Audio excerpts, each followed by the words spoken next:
Hello friends, welcome to this video. आज के इस वीडियो में फ्यूचर परफेक्ट कंटिन्यूअस टेंस के बारे में सीखेंगे।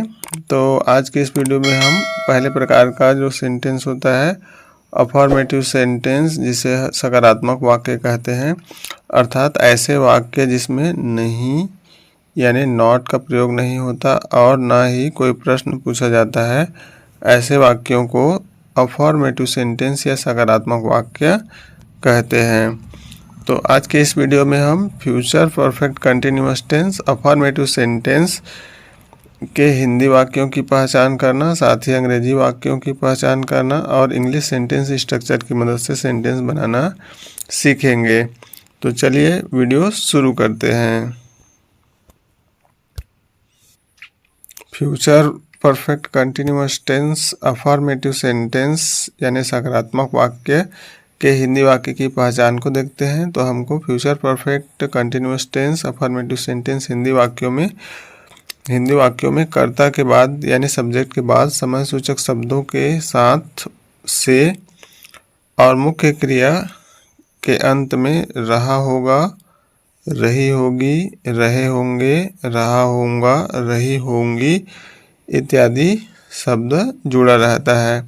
चलिए आगे उदाहरण समझते हैं। जैसे वह 2 घंटे से इंतजार कर रहा होगा। तो जैसा कि आप उदाहरण में देख सकते हैं कि वाक्य का कर्ता वह है और कर्ता के बाद समय सूचक शब्द 2 घंटे है और उसके साथ में से लगा हुआ है और क्रिया इंतजार कर यानी इंतजार करना है और क्रिया के अंत में रहा होगा लगा हुआ है।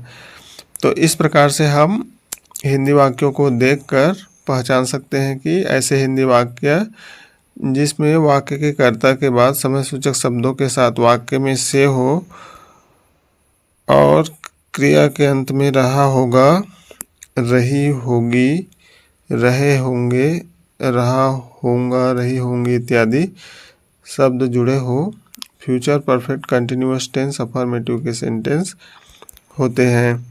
चलिए अगला उदाहरण देखते हैं। जैसे कि अगले उदाहरण है यहाँ पर, वह सुबह से खेल रही होगी। तो इस उदाहरण में भी आप देख सकते हैं कि वाक्य के कर्ता के बाद समय सूचक शब्द सुबह है और उसके साथ में से लगा हुआ है और क्रिया के अंत में रही होगी लगा हुआ है।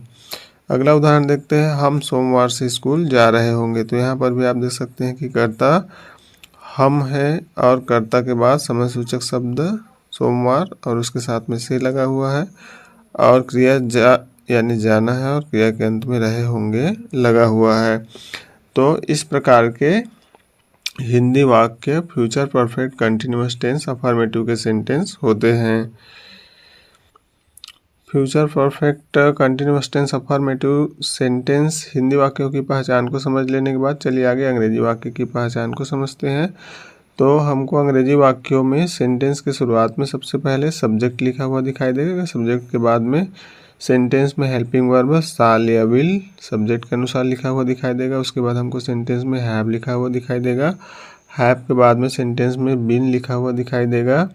उसके बाद हमको सेंटेंस में क्रिया का चौथा रूप यानी वर्ब का फोर्थ फॉर्म जिसमें जो कि वर्ब के फर्स्ट फॉर्म में आईएनजी लगाकर बनाया जाता है लिखा हुआ दिखाई देगा। उसके बाद हमको सेंटेंस में यदि विशेषता बताने वाला शब्द है यानी एडजेक्टिव है तो वह लिखा हुआ दिखाई देगा और उसके बाद ऑब्जेक्ट और उसके बाद सेंटेंस की अन्य स्ट्रक्चर और उसके बाद में हमको सेंटेंस में मुख्य रूप से सिंस या फॉर और लास्ट में समय बताने वाले पद अर्थात टाइम फ्रेज सेंटेंस में लिखा हुआ दिखाई देगा। यही फ्यूचर परफेक्ट कंटिन्यूअस टेंस की मुख्य पहचान होती है। तो हिंदी एवं अंग्रेजी वाक्यों की पहचान को समझ लेने के बाद चलिए आगे हम अंग्रेजी में वाक्य बनाने के लिए सूत्रों को समझते हैं यानी इंग्लिश सेंटेंस स्ट्रक्चर को समझते हैं। यानी हम अंग्रेजी में वाक्य किस प्रकार से लिखेंगे या हिंदी वाक्यों को अंग्रेजी में अनुवाद करते समय हमें वाक्य को किस प्रकार से लिखना होता है, इसे समझते हैं।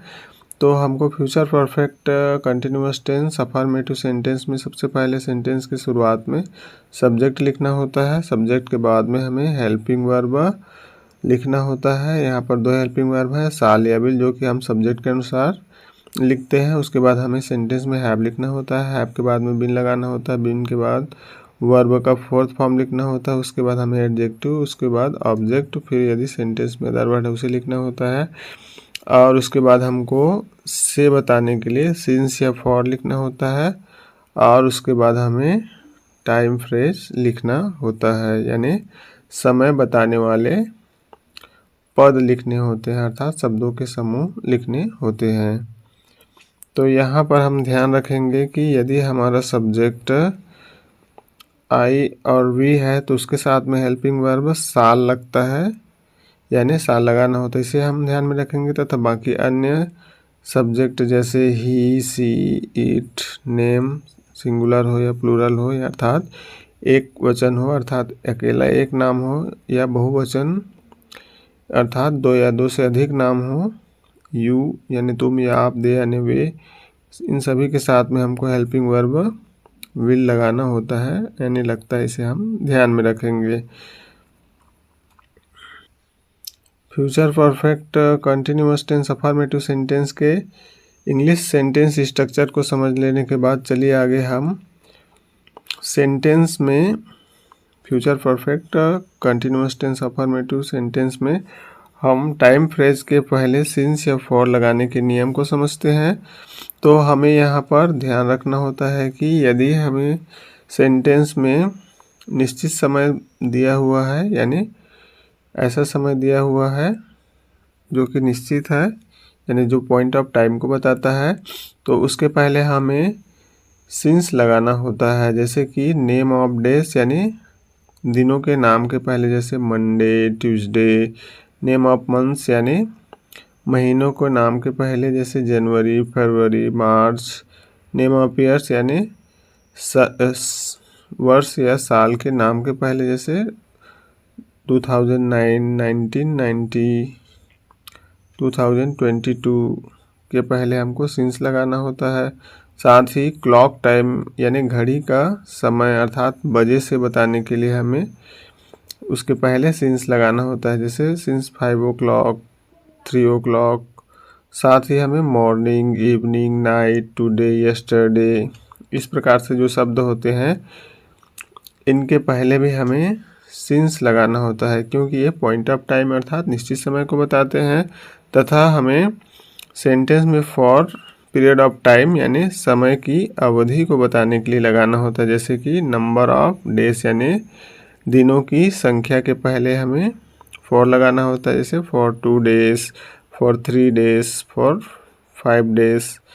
और हमें नंबर ऑफ मंथ्स यानी महीनों की संख्या बताने के लिए अर्थात इसके पहले हमें फॉर लगाना होता है, जैसे फॉर 3 months, फॉर 4 months, इस प्रकार से।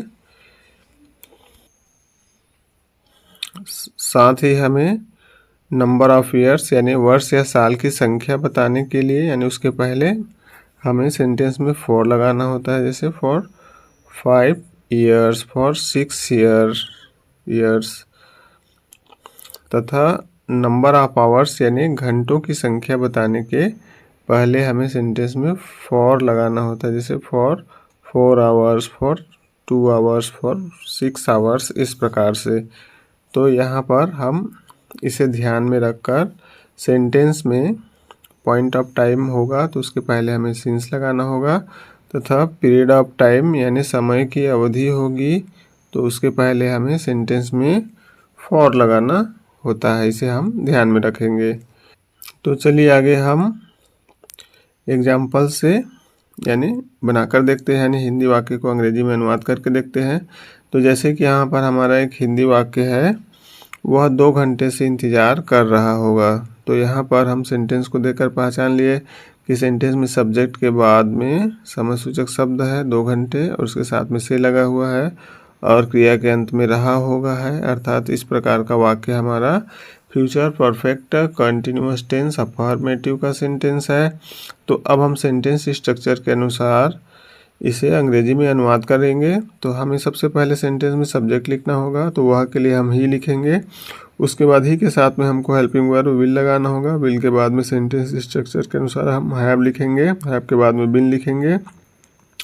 बिन के बाद में वर्ब का फोर्थ फॉर्म, तो ये वर्ब यहाँ पर इंतज़ार कर यानी इंतज़ार करना है, तो इसके लिए हम वाइट लिखकर उसमें एनजी लगाएंगे यानी क्रिया का चौथा रूप लिखेंगे, तो वाइट का वाइटिंग हो जाएगा। उसके बाद यहाँ पर हम देख लेंगे कि यहाँ पर क्या है, समय की अवधि है 2 घंटे से है, तो हमें आवर्स लिखना होगा, तो 2 आवर्स, तो इसके पहले हम फॉर लगाएंगे। तो इस प्रकार से हमारा सेंटेंस बन जाएगा, वह 2 घंटे से इंतज़ार कर रहा होगा। इसका इंग्लिश हो जाएगा he will have been waiting for 2 hours. तो इस प्रकार से हम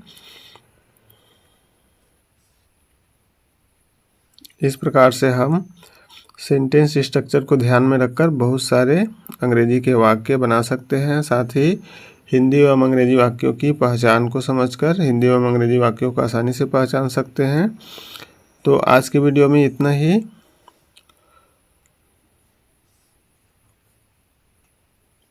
यहाँ पर 2 उदाहरण, जैसे कि वह सुबह से खेल रही होगी, हम सोमवार से स्कूल जा रहे होंगे।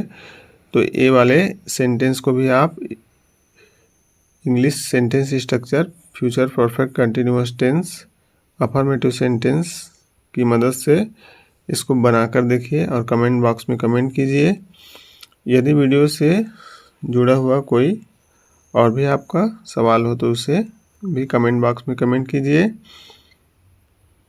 देखने के लिए भी चैनल को सब्सक्राइब कीजिए और टेंस के अन्य वीडियो के लिंक डिस्क्रिप्शन बॉक्स में और आई बटन पर दिया हुआ है, वहां पर से क्लिक करके भी आप देख सकते हैं।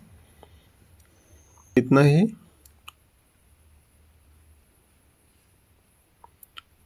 उम्मीद करता हूं कि आपको वीडियो समझ में आया होगा। यदि वीडियो समझ में आया हो तो वीडियो को लाइक करें, चैनल पर नए हो तो चैनल को सब्सक्राइब करें और अधिक से अधिक अपने दोस्तों को शेयर करें। मिलते हैं अगले वीडियो में, तब तक के लिए bye bye, take care, thanks for watching.